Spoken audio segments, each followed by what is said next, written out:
ایک صاحب ایمان کا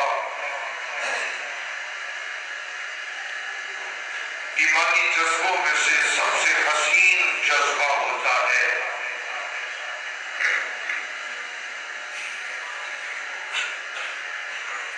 اور یہی جذبہ ایک صاحب ایمان کو اپنے رب کے ساتھ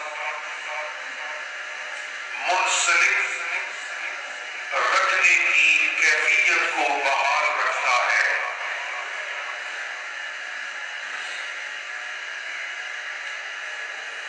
مخلوق سے نا امیدی یہ مومن کی شان ہوتی ہے۔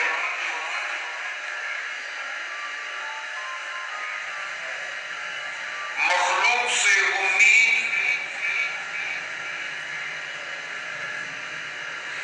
یہ ایمانی دعوے کو ضائع کر دیتی ہے۔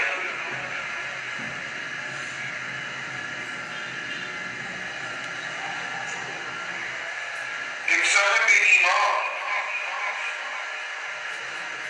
اپنی ہر طلب اپنے معبود حقیقی سے وابستہ رکھتا ہے۔ اولاد کی طرف اپنے معبود حقیقی سے وابستہ رکھتا ہے۔ بیماری میں صحت کی طلب اپنے معبود سے وابستہ رکھتا ہے۔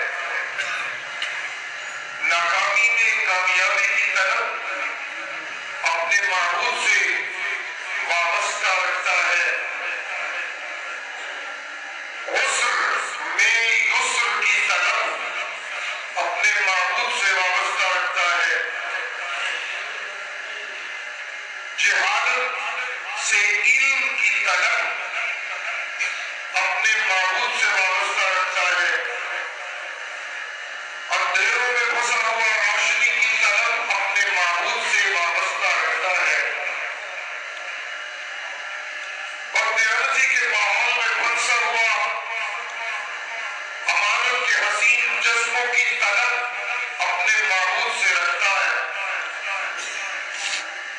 اور مخلوق کی غلامی میں پھنسے ہوئے ماحول میں رہنے والا اپنے رب سے اپنی بندگی کے رشتے کو استوار رکھنے کی طلب اور استقامت بھی اپنے رب سے ہی رکھتا ہے۔ اور یوں ایک مومن کی زندگی مسلسل فخر کا ایک نظارہ پیش کرتی ہوئی نظر آتی ہے۔ کوئی صاحب مال ایسا نہیں جو اس فخر سے بے نیاز ہو جو فخر بندے کو اپنے معبود سے متعلق کرتا ہو۔ بڑے بڑے صاحب مال زندگی کے کسی موڑ پہ جا کے اتنے بیچارے ہو جاتے ہیں، ان کا کوئی چارہ نہیں چلتا، ان کا کوئی بس نہیں چلتا، دولت ان کے کام نہیں آ سکتی، فیکٹریاں ان کے اس بیچارگی کو ختم نہیں کر سکتی، سونے اور چاندی کے انبار ان کی بیچارگی کو ختم نہیں کر سکتے، تراغیب و تناغیر ان کی بیچارگی کو ختم نہیں کر سکتے۔ اتنی بیچارگی ہونے لگتی ہے کبھی کبھی سرمایہ دار طبقے کو، کبھی کبھی اتنی بیچارگی ہونے لگتی ہے کہ انہیں اپنی اس بیچارگی میں چاروں لاچار اپنے رب سے اپنے فقر کے کشکول کو آگے بڑھانا ہوتا ہے اور وہ صدائیں لگانے لگتے ہیں آمنت ان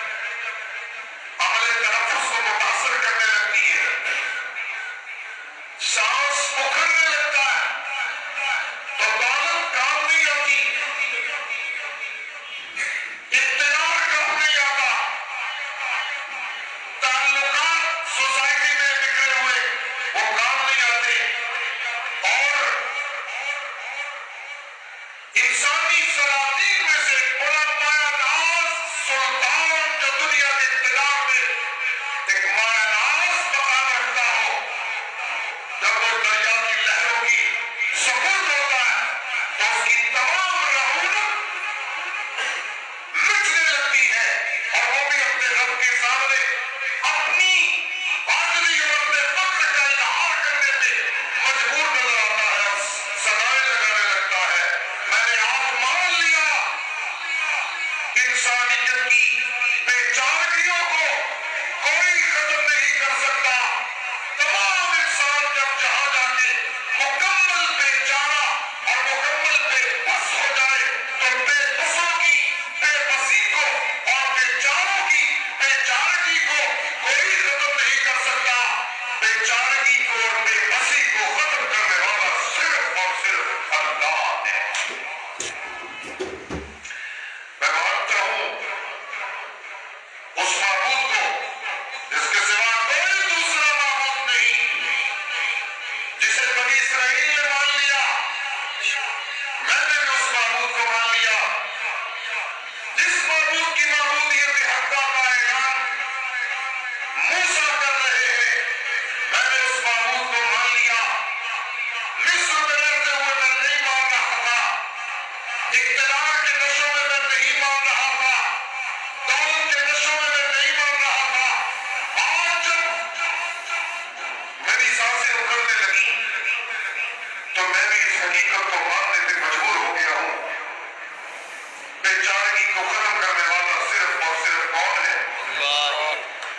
نعیم دنیا کا نہیں ہے، یہ فرمان کسی مقتدر کا نہیں ہے، کیونکہ فرمان کی حقانیت میں کسی ابتلا میں پڑ جاؤں، آزمائش میں پڑ جاؤں، سوچ و بچار میں پڑ جاؤں، نا نا نا نا، یہ اس اللہ کے سچے عبادت گزار کا فرمان ہے جس کے مطابق اللہ قسمیں اٹھا اٹھا کے کہہ رہے ہیں نجمی دا اللہ صاحبكم وما ينطق عن الهوى إن هو إلا وحي يوحى. سبحان اللہ. جتنا میں زور لگا رہا ہوں اتنے زور سے آپ بھی سبحان اللہ کہیں. سبحان اللہ. سبحان اللہ. مسجد ماشاءاللہ بڑی خوبصورت. پہلے میں جب آیا تھا اقتدار تو ایک بالکل چھوٹی سی جگہ تھی، رفتہ رفتہ بڑھ رہی ہے. اللہ کرے اس سے زیادہ مزید اس کو حسن عطا ہو. آمین. اور آپ کو میں تلقین ضرور کروں گا، یاد دہانی کراؤں گا. یہ جو اللہ کے گھر ہے نا، ان کی تزئین و آرائش میں جذبہ ایمانی سے شامل ہونے والے وہ خوش نصیب ہیں جن کے لیے میرے مرشد نے فرمایا اللہ نے ان کے لیے جنت میں خوبصورت محلات بنائے. سبحان اللہ. کوشش کریں جو یہاں تعمیری کام میں رکاوٹیں ہیں ان کو عبور کریں. اللہ تعالیٰ آپ لوگوں کو توفیق دے. اور یہ ہمارے پیارے ساتھی مولانا عبدالواسط عبدالقادر عبدالغیوب یہ سارے ماشاءاللہ بڑی نیک نیتی سے اس مرکز کی خدمت کر رہے ہیں کہ حوصلہ افزائی جتنی ہو سکے ہمیں کرنی چاہیے. سبحان اللہ. نجمی دا قال اللہ صاحبكم وما ينطق عن الهوى إن هو إلا وحي يوحى. میرا محبوب محمد رسول اللہ صلی اللہ علیہ وسلم یہ جب بھی بولتے ہیں اپنی مرضی سے نہیں بولتے. قرآن کا قاری جب بھی بولے اپنی مرضی سے نہیں بولتا، اپنی خواہشوں سے نہیں بولتا. قاری قرآن مکے میں بولے تو اپنے رب کی مرضیوں سے بولتا ہے. سبحان اللہ. مدینہ میں بولا تو اپنے رب کی مرضیوں سے بولا، صبح بولا تو اپنے رب کی مرضیوں سے بولا، دوپہر کو بولا تو اپنے رب کی مرضیوں سے بولا، شام میں بولا تو اپنے رب کی مرضیوں سے بولا، مسافر بن کے بولا تو رب کی مرضیوں سے بولا، دوران ہجرت بولا تو اپنے رب کی مرضیوں سے بولا، خطبہ دیتے بولا تو اپنے رب کی مرضیوں سے بولا، اپنے یاروں سے محبتیں کرتے بولا تو اپنے رب کی مرضیوں سے بولا، اپنے اولاد سے بولا تو اپنے رب کی مرضیوں سے بولا، سفر معراج میں بولا تو اپنے رب کی مرضیوں سے بولا. جب بھی بولا اپنی مرضی سے نہیں بولتا، بولتا یہ ہے بلواتا اس کا رب ہے. سبحان اللہ. زبان میری ہے بات ان کی، زبان میری ہے بات ان کی.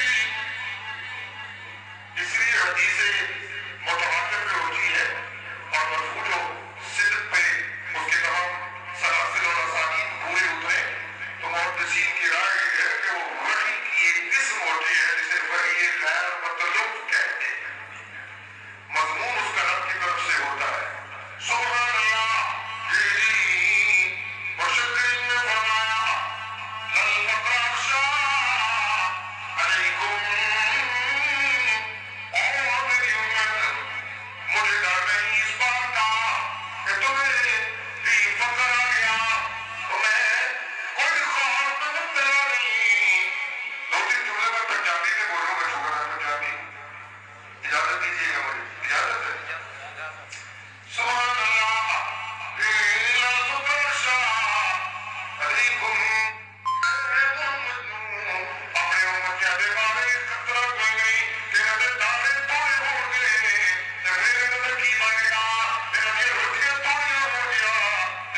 سبحان اللہ.